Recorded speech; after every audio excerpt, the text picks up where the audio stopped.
have a live. We all had a good Friday. Mine was wonderful but exhausting.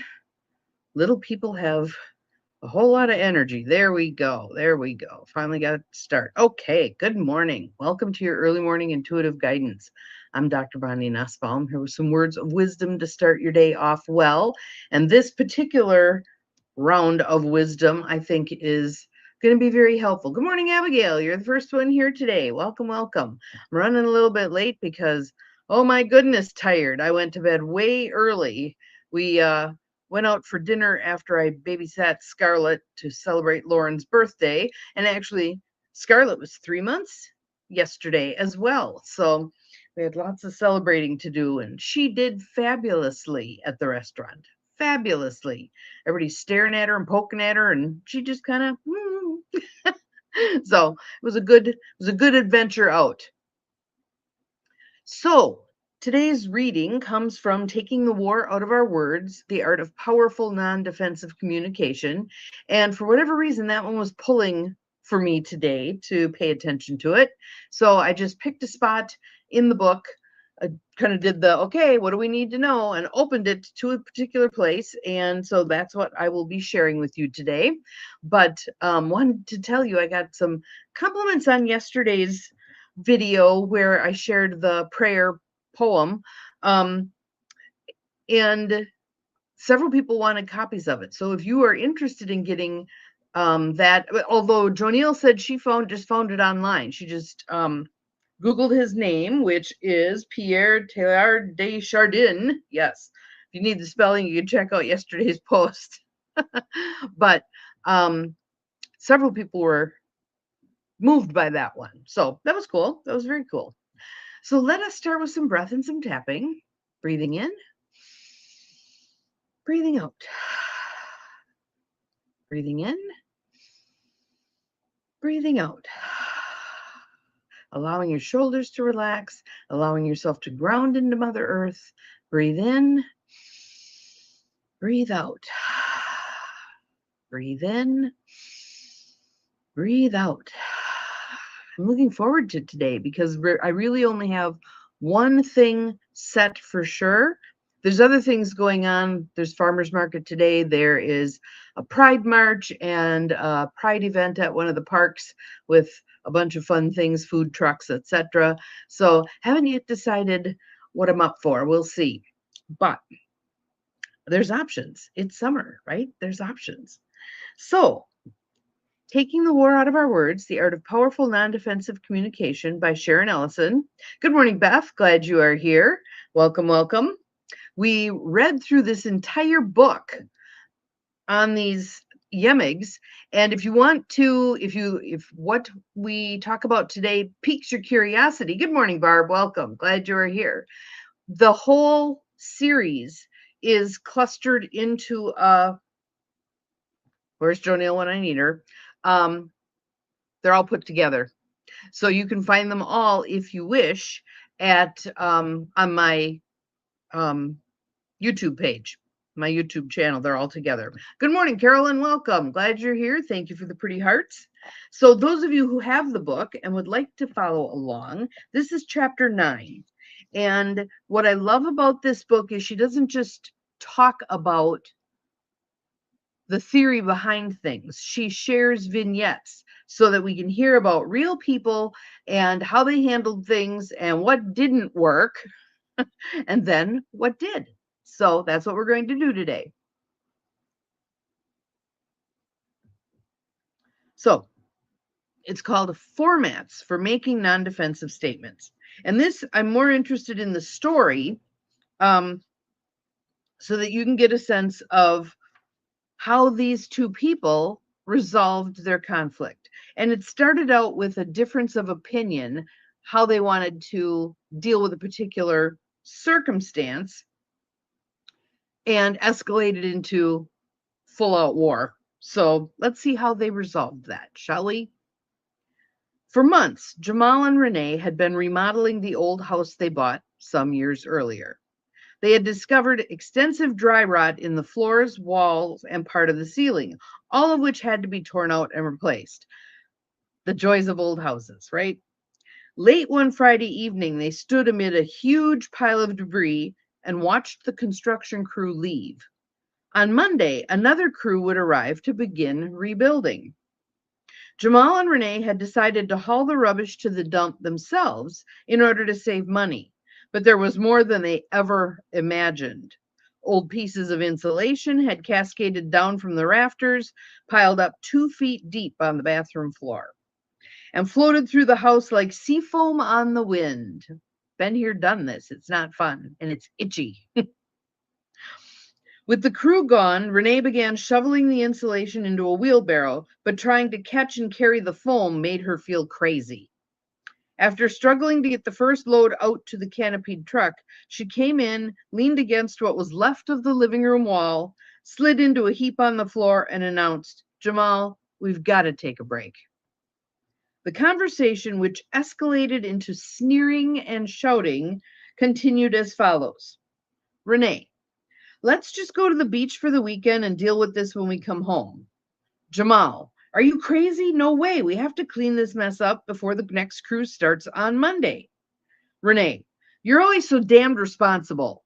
Can you tell they're already exhausted? They're probably hot and sweaty, and this stuff is sticking to them.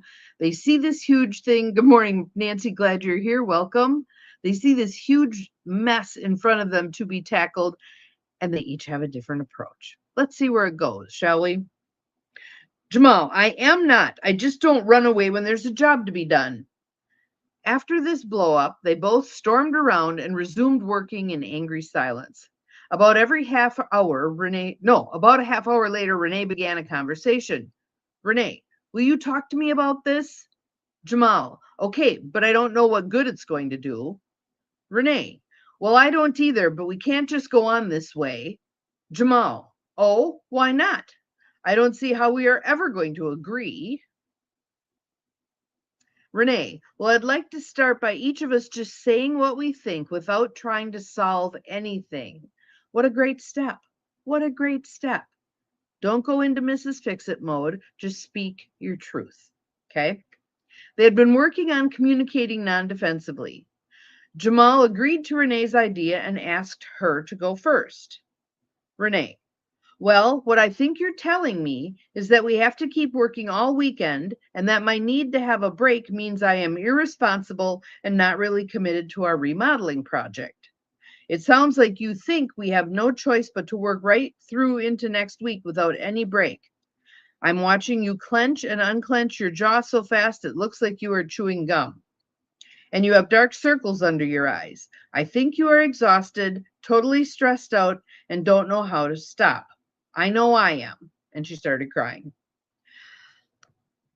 I'm going to blow if I have to work all weekend and then face even more next week. I want to scream. I don't have any reserves left, and I don't know how I can cope if I don't get away from all this and relax for a little while. Jamal took his turn next. It sounds like you think I'm just being compulsive about wanting to keep working and that I demand too much of you as well. And that the only reason I keep working is because I can't stop myself. And I think you are saying we need immediate relief even if we don't get this garbage to the dump. I don't understand where you got the idea that I think you aren't committed to the project, because I believe you are. But I do get the feeling you just want to escape from this mess without thinking about the consequences. I don't think you are considering how much stress we will be under if this rubbish isn't cleaned up when the crew gets here Monday. I cannot even imagine how horrible that would be. That's what I couldn't cope with. If we just leave, I could never relax. I'd worry the whole weekend about how in the hell are we going to get all this done when we get back. Excellent job of speaking their truth, right? And not trying to fix it in the moment, just speaking their truth. Because obviously both of them had misconceptions about the other person. So this helped air that. At the outset of this conflict, Jamal and Renee had both stated their own opinion as fact. Each was trying to convince the other about the best course of action. When this failed, they hurled accusations, then withdrew in mute anger. Arguing in this way, they did not find, probably could not have found, a genuinely satisfying solution. When they decided to make non-defensive statements, they changed their entire dynamic. They spoke with feeling, but without defensive anger. That rage that flares when we are determined to make others see how wrong they are, prove our point at any cost, and then hurl blame when we can't get through to them. Anybody? Anybody? By exchanging information and getting out of the power struggle over who was right, that huge question, do you want to be right or do you want to be happy? They were able to find a crucial point of agreement. They needed to relieve stress. In their last exchange, Jamal and Renee used 4 specific non-defensive formats that they'll be presented in this chapter. The first 3 formats convey as completely as possible our subjective interpretation of the other person's statement. Format 1 is conveying our understanding of the overt message. What did they literally say? Format 2 conveys our perception of any covert messages. What did we think was hidden in what they said? Format 3 describes any additional meaning we attach to the message, such as underlying causes or motives. I think you did this because, or I think you said this because. And format 4 expresses our own reactions to what they said. The first 3 formats comprise our translation, our perception, assumption, interpretation, understanding of that person's messages through the lens of our own experience. Perspectacles, people, perspectacles. What perspectacles are we wearing? They are our observations regarding the other person's meaning, and they can be wrong. As with a non-defensive question, all feedback through these interpretive statement formats must be neutral in tone. So you try to say it as neutrally as possible. And it takes practice, and it takes getting a grip on your emotions. Is it easy? Absolutely not. Is it worth it? Yes, yes, yes. Okay. If we inject such observations with our own feelings, they are more likely to become accusatory judgments. Only the 4th format goes beyond translation to our reaction. These formats enable us to make a position statement. We convey thorough information while minimizing the tendency to state opinion as fact, persuade others to agree, or level them with harsh judgments. So I just wanted to share that one for a couple reasons. One is, I think if you haven't read the book, it could pique your curiosity to read the book. So let me show it to you again. Taking the War Out of Our Words, The Art of Powerful Non-Defensive Communication by Sharon Ellison. It is an amazing book. Does it take some time to get through it? Yes. If you're less of a reader and more like this format, definitely go to my YouTube channel and find it there. Find it there and watch the various segments, one a day, and see what you can learn. It can have a profound impact on your relationships, including your relationship with yourself. Well worth the effort, well worth the time. And in these divisive times that we find ourselves, this kind of information is so huge, so important. We need skill sets to just say to somebody, well, take the accusatory tone out of your voice and everything will be fine, doesn't give people the words to use. So I love that she puts these little stories in there, because then we can rewrite the stories with what kind of words would I have said there. Like, for instance, the responses that Jamal and Renee had to each other were pretty long and detailed.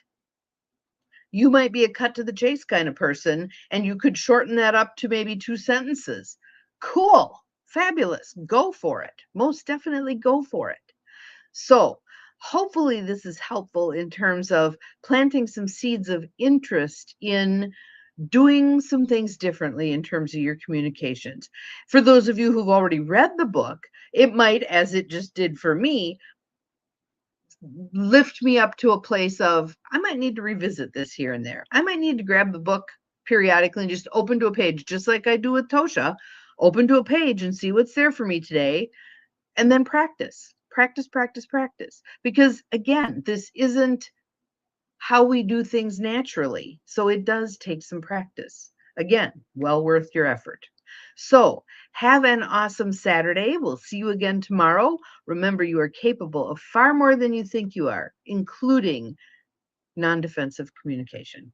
Bye-bye. Oh, Mel, we're just done. I'll post it and you can watch the replay. Have an awesome Saturday, everybody. Bye-bye.